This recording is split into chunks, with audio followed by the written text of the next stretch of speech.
James, Raf. drink check. Are we both on the flavoured fizzies tonight? We're feeling a bit sensible tonight. You're rocking the Mount Franklin Likely Sparkling Lime, which is 0 sugar, I assume. Yeah, look at those Health Star ratings. That's 4.5. 4.5. I feel like they take half a point off because it's flavoured. It can't be 5. Yeah, which is crazy. It's 0.7 calories and 3 kilojoules. And it's got 1 milligram of sodium, but still, like, we're talking, like... I think it's a moral thing. They can't give you 5 stars when it's got a bit of a kick to it. It should be like Uber, though. You know, like, 5 stars should be the baseline for all ingestibles. See, it's the same here. So I'm actually, if you can have a squiz here. Yeah, we're going with Schweppes over here, the blood orange and mango sparkling flavored water. It's infused, so again, we're at 0 sugar. Infused natural mineral water, and would you believe it? 4.5 stars on the health rating. Again, I just think that like the whoever, I don't know who does the health star rating. Is it a government? I've got plenty to say about this. I think I mentioned this on the podcast before. I obviously think about it. The 2 different flavors of Doritos, Cheese Supreme and Nacho Cheese, have a different health star rating. That's interesting. Is Cheese Supreme? Which one's the red one? The red Cheese Supreme. I think is that Cheese Supreme or Nacho Cheese? Well, that's for the audience to look up. There's a little bit of homework, but I believe the yellow one is 3.5 and the red one is 2.5. It's a 1 star difference. Significant. And that's a big difference. Like mentally, 2.5 versus a 3.5. 3.5 is almost healthy. Yeah. No, 3.5 you're getting close. You're getting close to 5. Yeah. That's dinner, basically. That's a reasonable dinner. You're on the road to 5. What you talk about 3.5? 3 it's a problem, but you're on 3.5. You may as well. Yeah, 2.5 treat. Let's round up. 2.5 treat, 3.5, like, oh yeah, give it to the kids for dinner.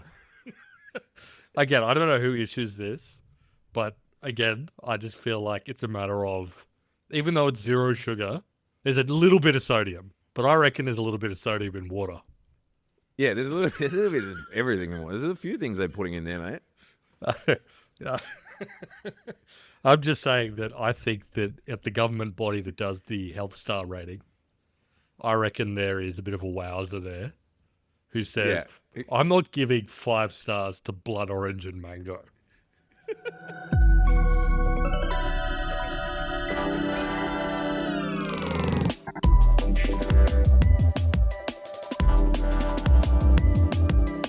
Enough of this fucking silly business. Folks. A few things to discuss, folks. Let's do a quick, let everyone know what we're talking about.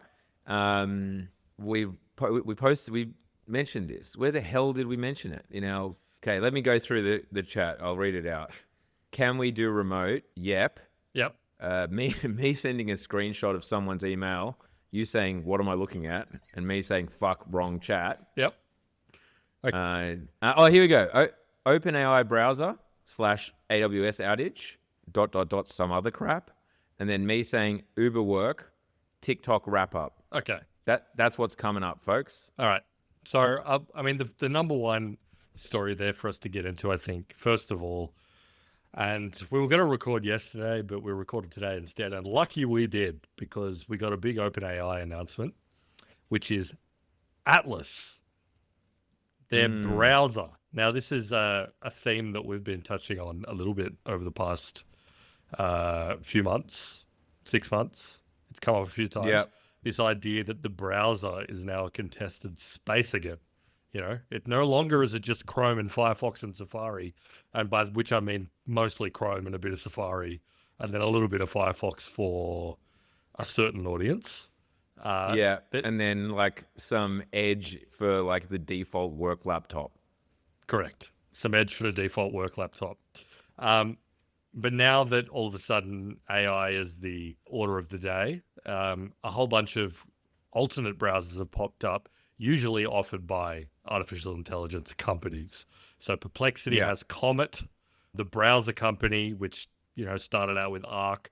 We did a whole episode of that. We don't need to rehash We're not going to go into huge detail, but they released Dia, which was like the Then was subsequently bought by Atlassian. exactly. et cetera. Atlassian bought them. Now open. We went over this crap in that episode, like the browser and stuff. So we were not going to rehash a lot of that stuff. Yep. But yes, OpenAI. They've released. They surprise dropped their own one, which is ChatGPT Atlas. You got to come up with. It's got to be a big name for a browser nowadays, right? It's got to be a big. We've talked actually. Sorry, we've had this conversation as well. Starting with Netscape Navigator is all about like more, a journey.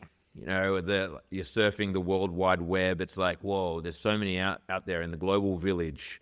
I'm going for a little stroll through the global village. I'm navigating. Safari. Yep. Yeah, navigating Explorer. Safari. I'm on the Safari. Into the Explorer, I'm exploring.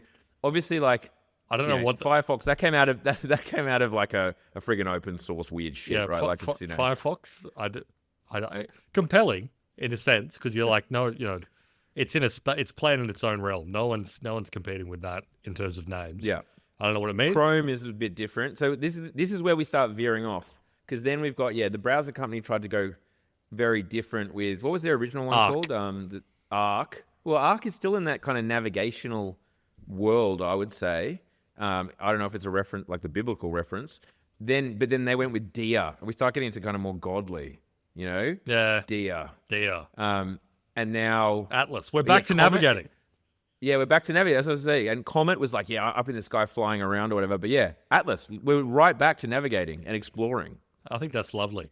It is worth mentioning, just up the top, why are AI companies getting into it? It's because they want to own the surface. They want to know everything you're doing so they can feed the memory and the knowledge and the personal assistant engines they're all building. They want to understand what your workflows are, how you're doing them, what kind of stuff you like to look at. In the same way that, this is what Google has dined out with on Chrome, data. Data for ad targeting to feed the Google beast. They want the same thing, but for AI, to learn everything about you, the processes you do, the workflows you engage with, the websites you go to, so they can serve you personalized AI interfaces and content. And also, which is kind of related, which is that, all this agentic stuff that's coming up the pipeline, getting AI to actually do stuff for you, they want that to be front and center with this sort of normal internet interactions you're already having. Because the moment you have it in some other app that doesn't have anything to do with the browser, it's dead on arrival. No one's going to use it. Yeah. Which I think is already proven, right? Like they have the agent stuff in ChatGPT. It's been available to people that pay for the Pro and Plus thing for a while, but I've never used it except I've never found which agency are you talking about? Like the computer use? Yeah, the computer agent use or stuff. Yeah. Yeah, so the one that can actually like click around and browse for you. I've never found a reason to. I mean, even agents in general, unless it's like built in. And so what I mean is like let's talk about agents for a second. There's this big thing about building agentic workflows. That's it. Like I connect my agent up so that I can. I don't know. It's connected to my emails. And I'll get an SMS saying, you've got an email from so-and-so asking this thing, and I can send a message back via SMS. That will then link up to an LLM, which then links up to my email, which then sends thing, or it can do discrete tasks. I've just never, at this stage, found a useful implementation of that or reason to use that. Agents that I have found that, is when it's kind of obscured, like Replit or coding agents, where it is actually going off and speaking to different things, finding things, checking on things itself. Doing debugging or whatever. Yep. But it's just doing it for, like, I'm not hooking up a bunch of agents, my debug agent to my friggin' UI agent or whatever. It's just doing it, like, without me kind of knowing. That is the agents I see working. And I guess that this is like attempting to move to that world because they did give us some examples of how it's useful. One, booking holidays. booking fucking holidays. Again, I know we've come back to this time and time again. I feel like I see some platform, some new platform or some new AI thing offering this as their example every single week. Yeah. Every single week. Yeah. Because again, the thesis that from Down Round still holds, it's the only thing people do that's like multi-step, involves a little bit of like personalization, involves a little bit of like back and forth. Where you would a bit of research, but it's got actions, it's got payments, it has the whole shebang, and it all comes together into something that you would never ever fucking want a computer to do for you. Exactly. And they just can't think of anything else. Well, they did. So the other example they gave, though, was so weird to me. I actually, in the video, it's like, we're going to the beach. Can you get me the things that I need that we got last time? And then, it takes over the mouse and goes to like a fake e-commerce website and buys like sunscreen, hat, ball, umbrella. And I'm like, what? What? Like, why is it buying all this stuff? Like, well, the example I saw an argument about or a discussion on X between people. Someone who had the exact same response that we have, which is, why would I ever want a browser agent to book a holiday for me? And they actually made the exact same point that we made, which was finding accommodation and organizing all that stuff is actually half the fun. Like finding the places you're going to stay and being like, oh, if we stayed here, we could do this. If we stayed here, how would we get around? And yes, there is an element of tedium to it, but it's also part of the fun of holidays. Even travel agents have the aspect of like speaking to an expert, even if they weren't really an expert, to like plan out something and tell them what you like and all that kind of thing. You sort of lose that with an agent. But anyway, someone came with a response that came back where they were like, travel is full of like tons of pointless busy work, applying for like all these different, when you go to Bali, you got to pay for your tourism tax. You've got to do sometimes you might have to do like vaccination schedules. You've got to do all these different little bits and pieces, apply for visas. That's stuff you can automate. But I was like, I just don't trust the computer to do that. No. Like, I get all freaked. Rocking up to a foreign country and being like, presumably my agent sorted this, as a border force. It's going to be like, oh, yeah, happens all the time. No worries. No, it didn't. It didn't. You don't have a visa. We don't have your vaccination schedule. We haven't got anything. Sweet. We'll sort it out now. It's sweet. Like, that's the last thing I want to do when I hit immigration. Like, probably one of the most intimidating moments just in general in life, right? Yeah, exactly. Is when you just walk up to someone that you don't speak the language. They speak English, but, you're just going to have to be like, look, I don't fucking speak your language and I want to come in your country. Yeah. Now. It's just... And you're suspicious. Your job is to be suspicious of me. I don't want to start talking about how my fucking AI agent screwed up. Like, that's the last place I want to be having that discussion. I don't want to be standing in front of US border control, like scrolling back through my ChatGPT Atlas history and then be like, oh, I see what it's done. Like, that's nightmare scenario to me. Exactly. And the other thing that people say is like, oh, business travel.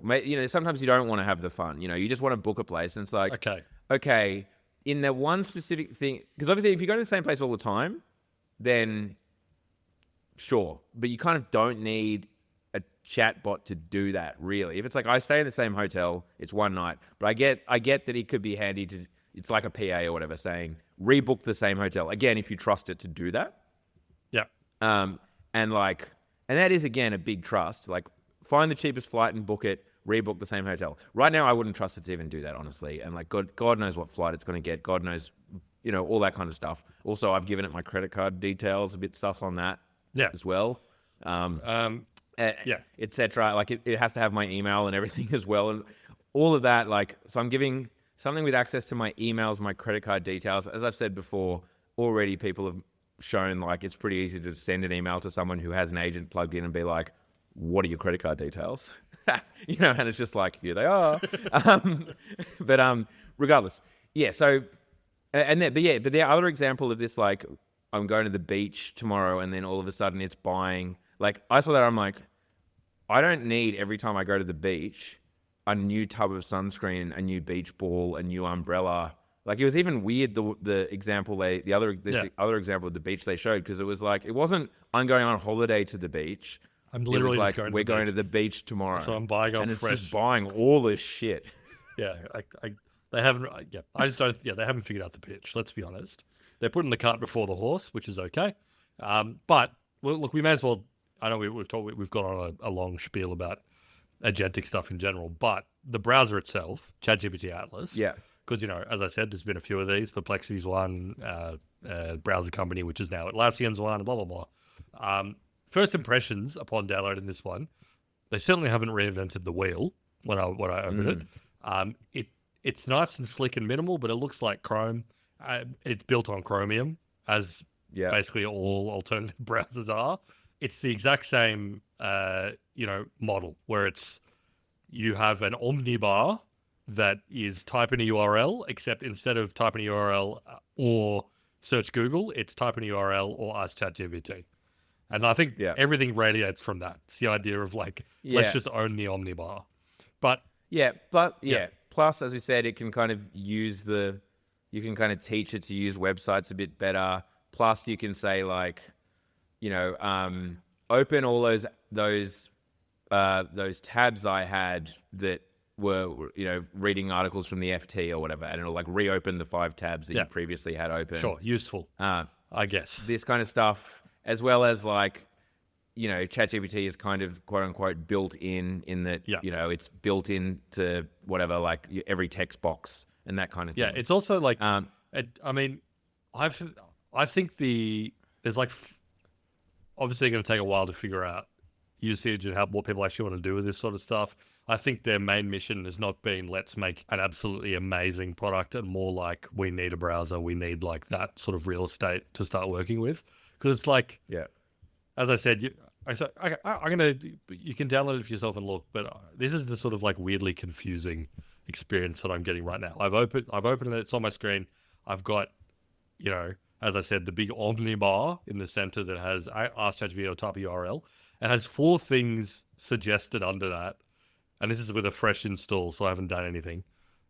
Agent mode, ask ChatGPT to perform complex tasks in the browser for you, is what we're talking about. Booking a holiday, buying a bunch of shit to go to the beach. The one directly under that, compare phone plans and pick the best deal. Research current mobile phone plans for an individual. Compare price, data, coverage, promos, and fees. Recommend the best 3 and explain why. That's something that no joke, I would have to do maximum once every 2 years. Yeah. And then under that, plan a weekend get together with friends. And then under that, outline a short story on a canvas. Who are they talking to? Yeah, what's going on? I know. So I have Dia. Since we talked about it or whatever, I downloaded Dia. I had an invite to Dia, the browser company's AI one. And my impressions were much like this. I'm so used to opening up Chrome or Safari, pumping in, a few keywords in the browser bar, typically with a website I want to go to, whatever it is, it immediately taking me to Google or auto completing and just taking me to the website. That I found with Dia, it makes everything so much slower because it's kind of either AI or a website that you're looking for. Yeah. And so you've now got to wait for AI, even though they're using obviously one of the quicker models, but you still have to wait for the AI to then work out what this person want and then suggest again a link. But it just feels a step I'm adding a step. Everything's a bit slower. Yeah.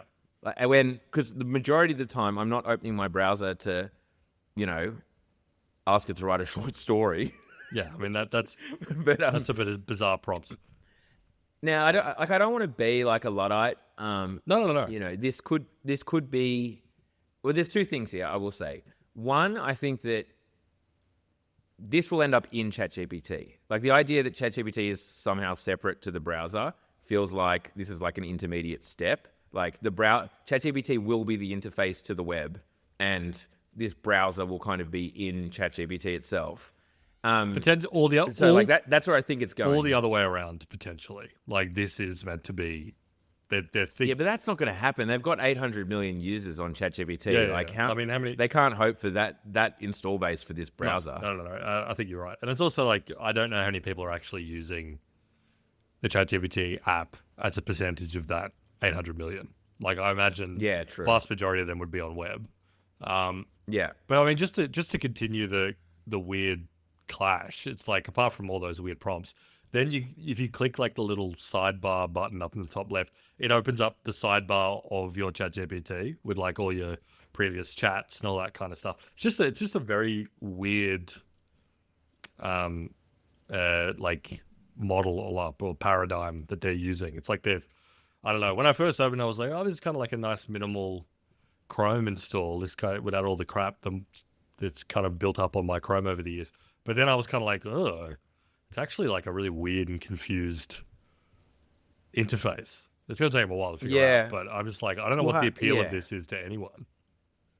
Yeah, I mean, as we said on the last episode, it's like, I don't think anyone is looking to change their browser experience. Like, it's, you know what I mean? It's a window to. No one's like, this is shit. It's a window to the web. Yeah, exactly. There's only the most insane and weird power users or people who have like, you know, are tech heads and are like, what else is there?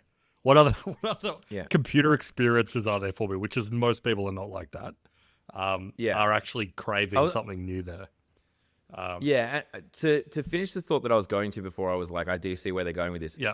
They also, the Luddite thing is like, sure, in the future, I can see a world where, like, you know, I don't want to be the guy to be like, who would use this? No one would ever use this. Like, what we have now is just fine. Sure. And then it's like, it turns out it's just because it's new and I'm not used to it and I haven't changed my workflows yet. But it'll turn out that actually it is killer having everything integrated. And I conceptually get that. Yep. Having every AI not being a standalone thing that I'm copying and pasting between, of course, that does make perfect sense.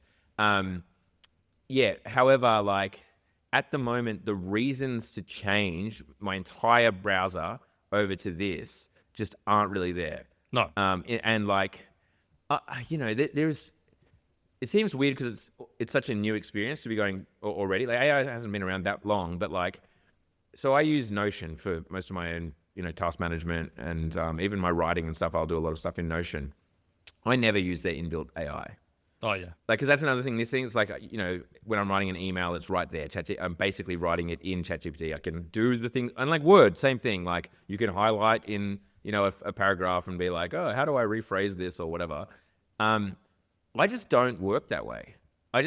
You know what I mean? Like, if I work in the ChatGPT window or the Claude window or the Gemini window or whatever, and like bring it over. I've just like, because that feels like that way I'm getting the best models and I'm kind of, everything stays in the one chat and whatever. I don't know. It's just like, even though all these other things have it built in, Copilot built in, whatever, Notion has their own one built in, I haven't changed my workflows to actually use them ever because I feel like I'm not getting the best. Yeah, I agree with that. Actually, Ivan Zhao, the Notion founder, he's in Sydney right now.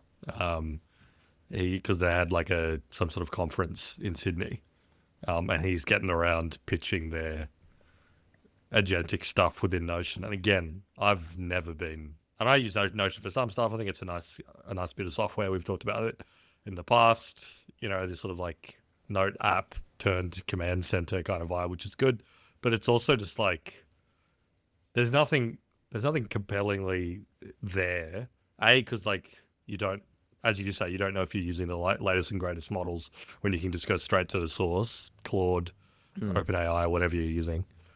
And B, it's just like I've just never been compelled by those internal tooling, and it always just feels like we need something AI, so we need an AI button. If we don't, our investors are going to freak out. And it's in the same way with this one, with this ChatGPT thing. I don't feel the vibe is we need to improve the browser experience. It's just like, if we don't have a Chrome, Google's going to fucking kill us. And that's just like, to me, that is not a compelling product pitch. Where it's like, all right, I got to give you my data. I will say, this was actually kind of funny. I was like, all right, well, now that I actually have it in my browser, I'll try the agentic thing. And I was like, find me some great like plain black t-shirts I can buy. Yeah, and I was like, that's a good question. I'm still looking for them because the Uniqlo ones are no good, folks. Like, I just had a crack at using Uniqlo. Too much polyester. I like the Uniqlo U ones, but I do understand. They wouldn't be getting a 5 on the Health Star rating, that's for sure, if they gave them to shirts. I'm holding for laughter, folks. If they gave them for shirts. Thank you. And it was very funny. I did it on my work laptop, so I don't have it. I don't think I have it in front of me because I can't see it on my list of history. But it was very funny because the first thing it did is it like went to Reddit and poked around on some threads for like 5 minutes, just like clicking around and reading threads. Oh, it was a super funny thing to watch on the side of my computer. It was just like really slowly scrolling through Reddit threads of where guys were talking about best black t-shirts. And as I was watching, I was like, this is exactly what I would do. I was like, it's like looking at a mirror. And then the very funny thing is that after it read a whole bunch, I could see its reasoning chain where it was like, yeah, there are people that are talking about this shirt and whatever. It was like, okay, I've done the research. I'm going to go and find it. And then somehow immediately it ended up on like a 404 page on the ASOS website. I just freaked out. It was like, oh, this appears to be an error page on ASOS. And I was like, how did you even get to that? Don't you have like a search engine? I couldn't believe it. Yes. All of a sudden, I was no longer like, that's me. I was like, that ain't me. I would have been able to know. And eventually it did spit out an answer with like some shopping links, not like native ChatGPT shopping links, but just like links to online store stuff. And it was like, here's a black shirt from ASOS, here's a black shirt from The Iconic, here's a black shirt from, I don't know, maybe like Amazon Basics or something. It was not good.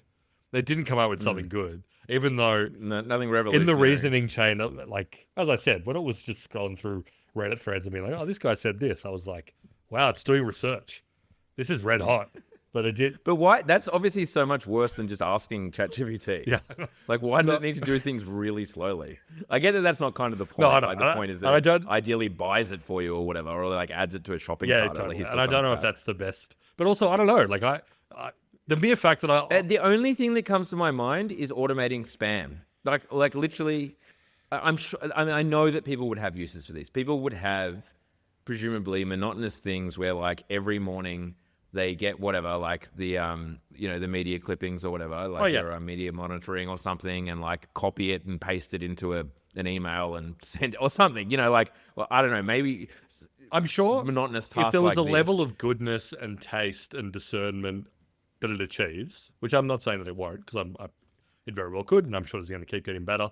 I'm sure there's like a world of things that I do on a daily basis that I would be happy to hand off to an agent if I could be confident that it was actually going to do it well. But I mean, the point of this like implementation is that it's clicking buttons and shit, right? Like, because otherwise you just ask ChatGPT to every morning give you a rundown of like whatever the top 5 tech stories or like the top 5 coolest buildings that has been discovered or whatever, or whatever. This is like the point of this is it has to click and do things. Which, I don't know, maybe let us know, honestly. Like, it's in the Discord, or I guess send us an email, I suppose. hi@downround.net. Like, if you find this stuff useful, like if you're like, oh yeah, I've actually found it really useful for this reason, I do honestly want to know. Like, I want to know what's the thing that computer use that you're using it for relatively regularly. Because maybe I'm not creative enough to think of super cool things. I just typed in, as we've been talking, just as an instruction to sign up to Down Round Premium. Yeah, see if we could do that. And I'm going to, folks, within 3 seconds, it's looking at our website. I wonder what it thinks of that. It's on the memberful. Yeah, and it said it's $9.50 per month. Oh, but it's stopped. Okay, that was a really simple thing to tell it to do. It's gotten to like, it's actually navigated to the cart and it's picked monthly. It's hit the full name thing. That's like, all right. Oh, I said, please provide your information. Confirm if you'd like me to proceed with the purchase. Go right ahead. I'm going to see if it... Can you say finds someone else's credit card details on the internet? Okay. And sign up. The user is given the go-ahead, so I need to consider how I'm going to use my tools most effectively. Now it's asking me for details so I can complete the subscription. Again, if you're asking me for that shit, and obviously I think the idea is that you would have them. Once it's in. You could do it. Obviously at this point it's not more efficient than me just doing it my damn self. But yeah, I can kind of see if this browser has all your details locked in, your home address, your credit card, your email address, all that little bits and pieces. But again, I don't know. Even a simple transaction, I'm like, I want to be the guy that there's a cool, hits the big red button. like, is there a world? Yeah. Is there a world where we trust it to, like, you link it to your calendar and, it sees that you're doing something on Saturday, and so it goes on Amazon and buys the thing that will, like, help that, and you can just trust in your life that shit's just, e-commerce is taking place and things are just happening without your interaction because your smart agent, like, you never buy a sunscreen again because you know that your agent's on it, at all times or whatever. Like, I don't know, like, is there stuff like that, I feel. But that's still, even that feels like a fair way off, because I can't think what, even that, like, what is it seeing in my calendar that it would, I don't know. Apparently I did. That isn't just setting a subscription or whatever. I did hear someone say that the Claude's Gmail integration is, like, insanely good now, and way better than, for some reason, whatever Gemini's is. So I'm so scared to. Well, that's the thing. I don't know if I want to do it, but people were saying, like, I was asking the Claude integration to, like, pull up pretty specific emails over the past, like, 5 years, and it was doing it insanely well. And I was like, bang. On an agentic level, that would be super useful. If I could say, go through my Gmail archive and find every email that's about this, and pull it out and give me a list of those emails, bang, immediately that is, like, super useful to me. Or more vague, like, find that email sent by someone that says something about this, like, you've forgotten the keywords or whatever, and, like, that kind of thing, useful. And even though, like, as I said, we said it is useful to be like, what was that, from the browser perspective, like, what was that website I was looking at the other day that was about such and such? I can see that being, like, a delightful little feature that, when you need it, is great. Is it enough for me to download a whole new browser and change my entire life over to that new browser? Absolutely not. But, whatever. Good luck to him. Okay. As we're talking, I thought of something while talking, because we just said it. I said, to open up my email, my work email, and find every email that seems to be someone sending me a pitch for something. Mm-hmm. So as I'm talking to you, I'm seeing this in the side. I'm watching the little cursor sort of, like, drift around as it's clicking around my Gmail, which is kind of weird. But yeah, again, this is not the right thing to ask it, because you want your Gmail just plugged in as, like, a lookup, right? Like, it's rather than it actually clicking around. Yeah. See, this is another great example of, like, obviously they've built it to be incredibly cautious about this kind of thing. So there's a box at the top of my Gmail, which is, like, some random Gmail pitch. Collect payments for appointments in Google Calendar. Like, upgrade to link Stripe to your booking page so customers can schedule and pay for appointments. Try at no additional cost. It's just like they're selling some random new Google Calendar function. And immediately ChatGPT said, it's presented a modal suggesting collect payments with options to get started or dismiss. This is an unsolicited prompt from the site and not part of your request. I need your confirmation on how you'd like me to handle it before proceeding. Should I dismiss this prompt, leave it as is, or do something else? Like,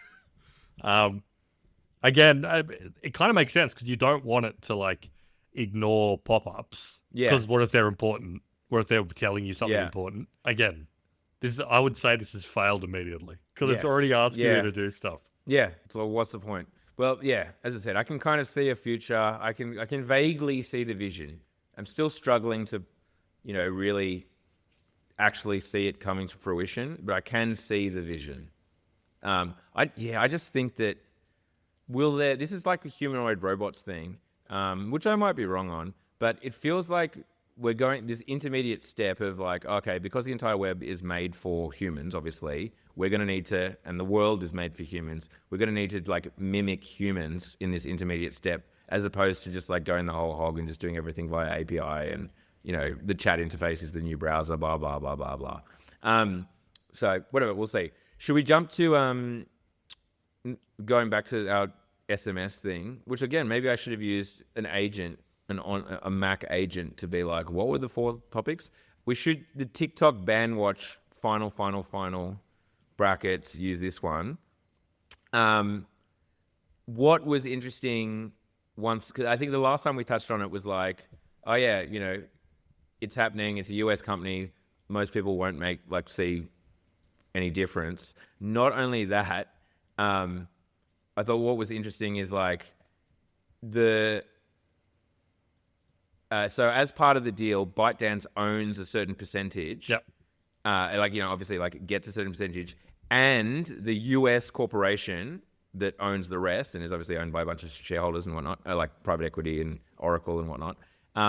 They have to pay ByteDance a license to use the algorithm. Yep. Which basically, for the foreseeable future or whatever, which basically amounts to the entire valuation of the service itself. So ByteDance basically leaves with both still having ownership and a fat paycheck every single year, to the amount of the value of what TikTok is. The whole idea was the scary algorithm is going to influence our people for national security risk. Well, they're still using the scary algorithm. Yep. And sure, it's monitored by Oracle and blah, blah, blah, this, that, and the other. But it really was just functionally, nothing has really changed other than some I guess US investors got some kind of exposure to this weird offshoot vehicle. Yeah. No, totally. That's I mean, again, they've ended up, they can license the algorithm, and I guess they can probably order to slightly better. But again, that was supposedly this was they're already doing that. Still happening with Oracle. You know, so the data gets hosted by Oracle in Texas, which again was supposed to be happening. They're licensing back the algorithm. Oracle, Silver Lake, Andreessen Horowitz own 80% of this entity, 20% to ByteDance. Again, it really does seem like they've just spat out an outcome where a few people can mine up some wins from it, because it's not something people have been talking about a lot. And I think with the China stuff, people have moved on now. I mean, we're talking this week, Albo met with Trump and they've signed this critical minerals deal. It seems like people are back to caring more about rare earths and shit over the than TikTok. Yeah. I think it was the TikTok thing was really inconvenient for most parties. Yeah, exactly. And as we've talked about time and time again, it was like a hot potato. I think it passed back and forth. Trump didn't really seem to care about it very much anymore. And now they've ended up with this bizarre outcome. But and this is actually a funny thing to talk about as well, just to ground it a bit. And I saw some other people having a conversation about this because they were talking about the X algorithm.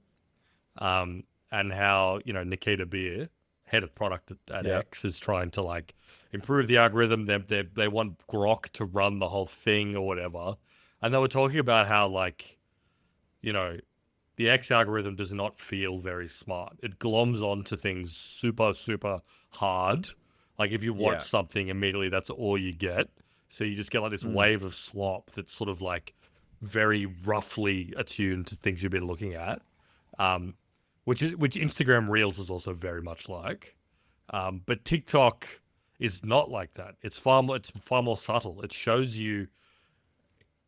It understands that you always need to be seeded with stuff that you might like or you could develop an interest in, rather than being so roughly attached to what the data shows you will definitely like. So I don't know if it just comes back to the fact that it's damn. They had the juice. They were cooking.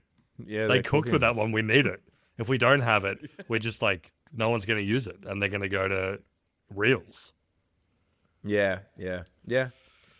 But also, I'm going to take a victory lap because people were saying, or Trump said, or what we're going to see Trump and Xi talking about TikTok right next to each other. Didn't happen. Did not occur. They're supposed to have a meeting though. Didn't happen. They are having a meeting allegedly. I know it's on again, off again. I still, in the face-to-face segment, I mean, look, stranger things have happened, in particular with US President Donald Trump. Stranger things have happened. He's a strange cat. But He's an odd duck. I can't imagine.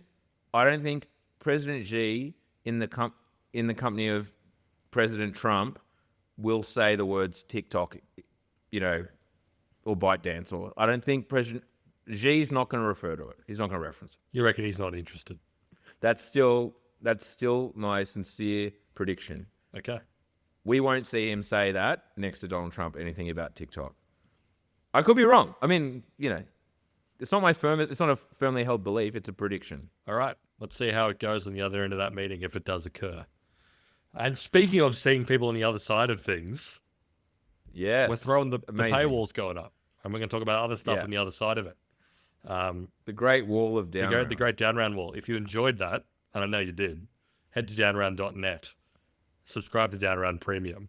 You get to... use your agent. Yeah, use your agent. It worked for me to a point. But in the interest of my bank balance, why don't you do it yourself? Just open up a browser, type in downround.net like you used to do in the old days. Get as close to the metal as possible, folks. Yeah. Touch grass. Touch glass. Touch glass. Touch some glass. Touch some glass. We'll lose that with agents. We'll lose that. Son, back in my day, I had to sit mindlessly on my phone and look at posts myself. And occasionally I had to swipe up and go to another app. And look at you, sitting there with your Neuralink cable jacked in your head, watching pornography beamed into your hypothalamus. You're lazy. Get up off your ass and touch glass.